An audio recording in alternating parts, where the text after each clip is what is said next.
Hey, Ezra. I hope all is well this afternoon. How you doing, Brian? Good. How are you? Good.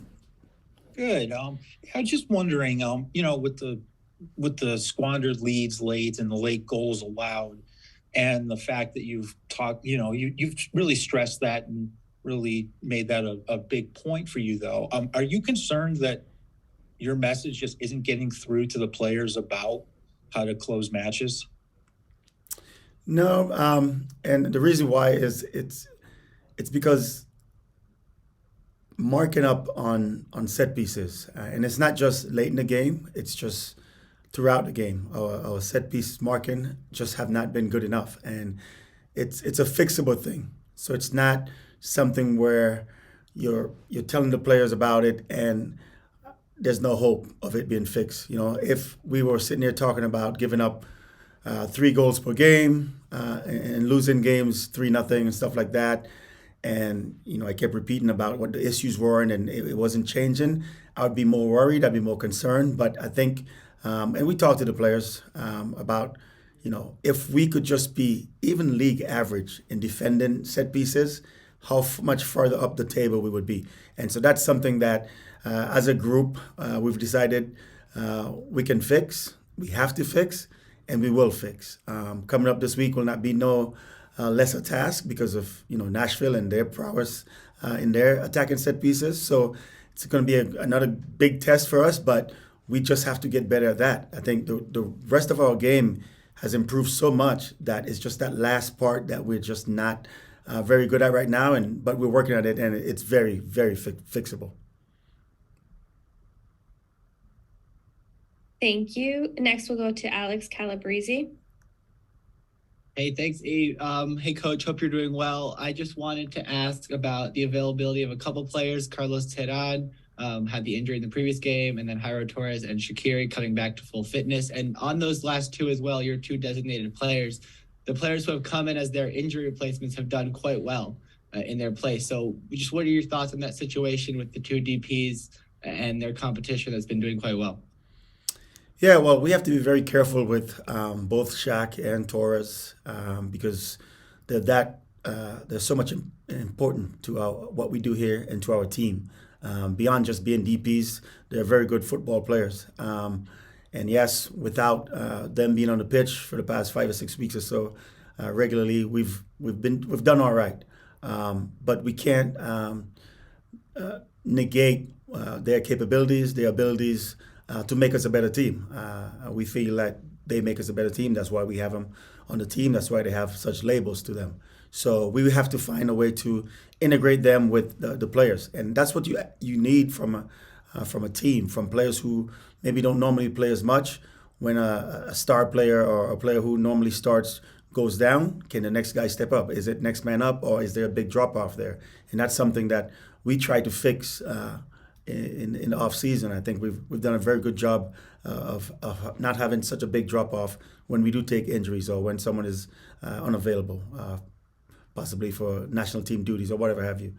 So we just have to find a way of integrating them into things.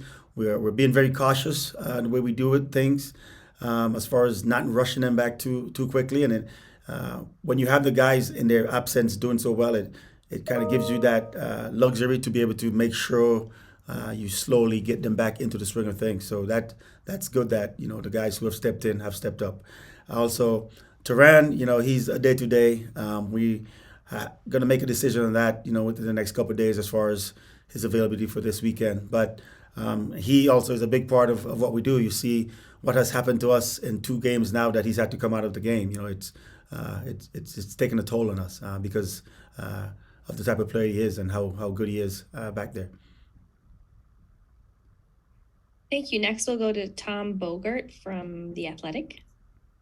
Thank you. Thanks, Ezra, for taking the time. Kind of a little bit off topic and looking forward, talking about Gutierrez as well as Chris Brady. The U20 World Cup is coming up soon. I imagine the United States are going to announce their roster in the coming weeks.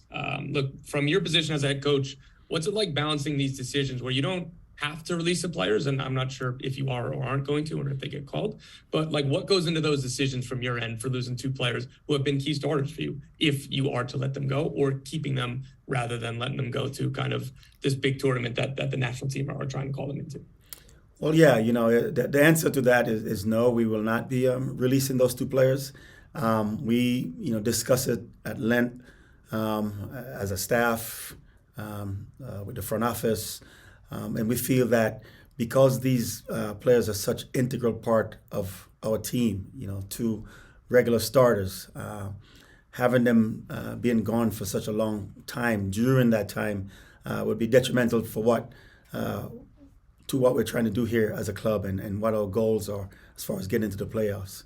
Our May schedule, if you look at it, it could be possibly 7 or 8 games in just May alone. And so to not have these players, along with some of the injuries that we have, will not be conducive to getting to our goal in the end. So in that aspect, we've decided that we will not let those 2 players go. We understand the situation. Players want to represent their country. But it's something that we've discussed very, very thoroughly and decided that for the club's sake, it's best that these players stay on with us because they're regular starters. Had there been players who are not playing much on the team, a decision would have been much easier, or probably lean towards letting them go. But because of how important they are to what we're trying to do here as a club, we've decided that we weren't going to allow them to go to the tournament. Thank you. Thank you. We have a question from Hernan Espinosa from La Fiera Deportiva. Good afternoon, Coach. I know you're not thinking about this right now, but I want your personal opinions about confronting next week St. Louis FC, one of the best teams from the league right now, and also probably you're going to use some rotation for next week. I want to know your opinions, and also if any injuries update for some of the players. Thank you.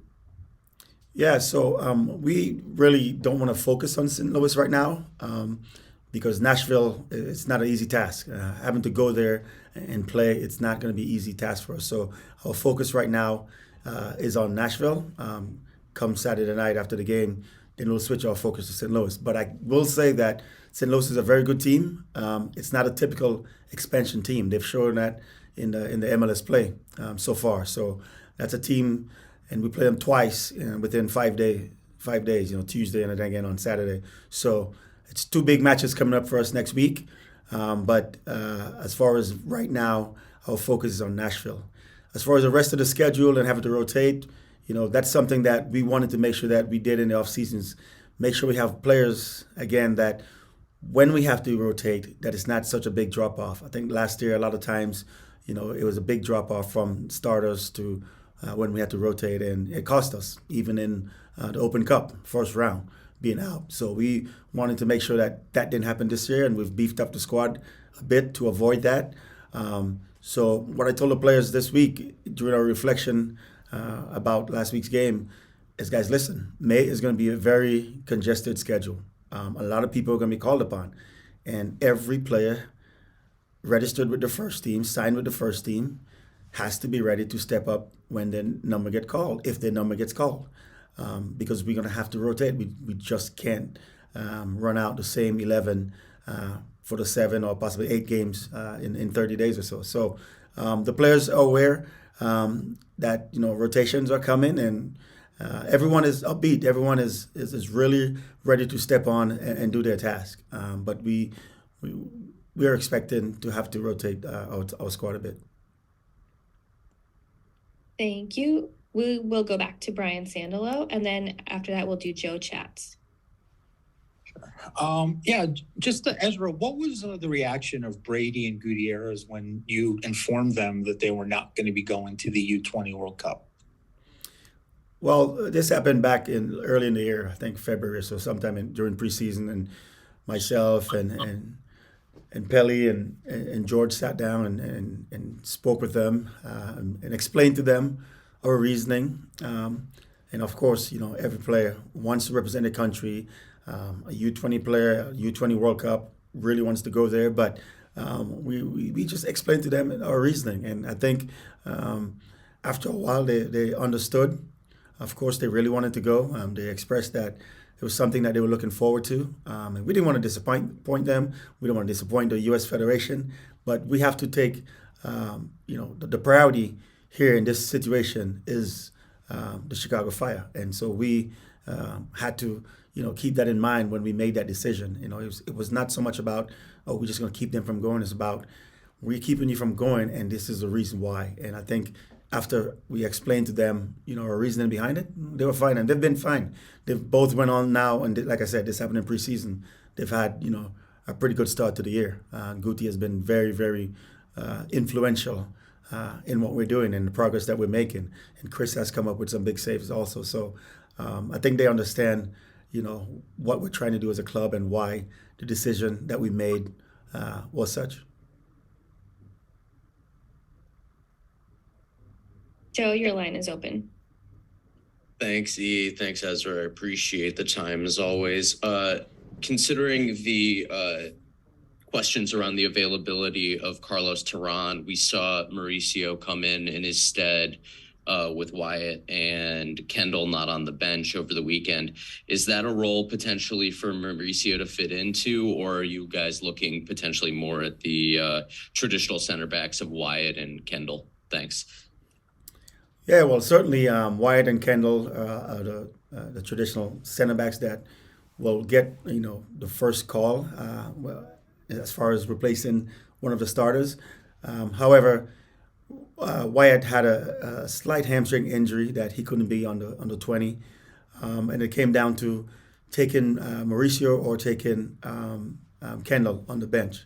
And because Mauricio have that ability, that versatility to also play center back, we decided to go with him because we needed cover in his normal position, one of the two pivots, because Fede Navarro was just his first MLS start, and we had limited time where we can play. We knew we couldn't play him more than 60 minutes, or we would risk a re-injury there. So we knew he had to come out.